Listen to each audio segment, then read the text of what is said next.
সালামু আলাইকুম। সবাই কেমন আছেন? আশা করি সবাই ভালো আছেন। আজকে আপনাদের মাঝে একটা বিষয় নিয়ে আলোচনা করব। আগে আপনারা সম্পূর্ণ ভিডিওটা দেখেন, তারপর আপনাদের মাঝে আমি কিছু কথা বলতেছি। তোমাদের একটা লিঙ্ক ভাইরাল হয়েছিল, তোমরা নিজেরা ইচ্ছে করে করেছিলে এমন কিছু? ইচ্ছা করে ইজ্জত বিক্রি করে কেউ ভাইরাল হতে চায় না। তাই? জি।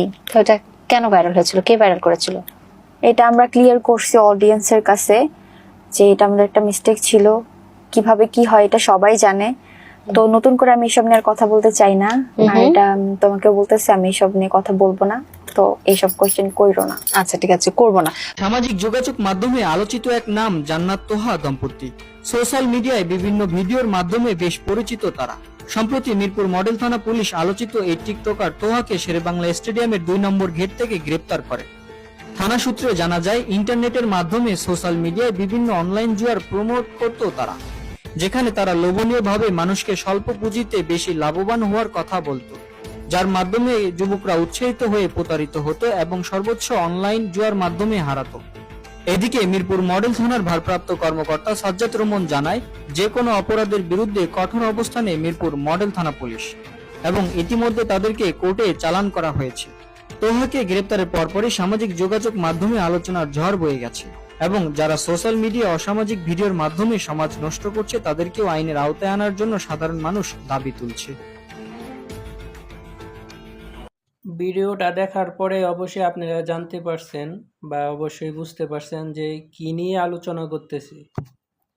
অবশ্যই আপনারা হয়তো জানেন যে এই জান্নাত হওয়ার প্রথমে যে লিঙ্কটা ভাইরাল হয়েছিল, তারপরে অনেক অনেক দিন যাওয়ার পরে তাদের এই লিঙ্কটা মানুষের কাছ থেকে আপাতত মুছে গেছিল।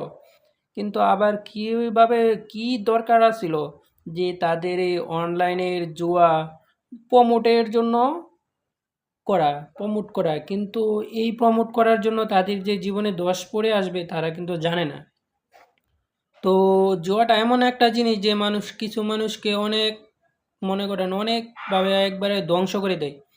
তো তোরা এভাবে জানার পরেও তোরা কি দরকার ছিল যে এভাবে এই অনলাইন জুয়ার অ্যাডটা করার বা প্রমোট দেওয়ার?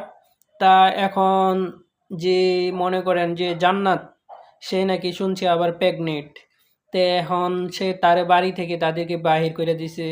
তো এখন যে তুহা, যে পোলাটা, তাকে যে মনে করেন পুলিশে ধরে নিয়ে গেছিল, এখন নিয়ে গেছে, যে এখন যে জান্নাত কিভাবে থাকবে? তাই এখন আপনাদের কাছে এই প্রশ্ন যে কি দরকার ছিল যে অনলাইনে আবার এই জুয়া খেলার প্রমোট দেওয়ার তার? তো এখন পুলিশে নিয়ে গেছে, এখন ভালো হয় নাই। আর কি একটা কথা কি জানেন, যে যে মনে করেন মানুষে টাকার লোভে পড়লে মানুষ অনেক কিছু করতে পারে। তোরা ফেসবুক থেকে, টিকটক থেকে, আবার মনে করেন ইউটিউব থেকে অনেক টাকা ইনকাম করতেছে। এই টাকা দিয়ে তাদের কি হয় না? তো কী দরকার ছিল যে অনলাইনে আবার এই প্রমোট করার? তো পরিশেষে এইটাই বলতে চাই যে যে তাদের মতো যে কিছু কন্টেন্ট ক্রিয়েটার আছে, আমার মনে হয় না তারা যে জুয়ার অ্যাডটা দেওয়া যদি প্রমোট এভাবে দেয়, তাইলে আমাদের মতো যে আমজনতার লোকগুলো আছে, সাধারণ মানুষ, তারা দেখে আকৃষ্ট হয়, যার কারণে মনে করেন যে এই গেমটা ডাউনলোড করে অনেক হাজার হাজার টাকা নষ্ট করি। তো এই টাকাগুলো তো কষ্টের টাকা। কি দরকার আছে এইভাবে অনলাইনে জুয়ার অ্যাড দেওয়া? তো কেমন হয়েছে বা এটার বিস্তারিত আরও কী হওয়া যায় তা আপনারা অবশ্যই কমেন্টে জানাবেন। আশা করি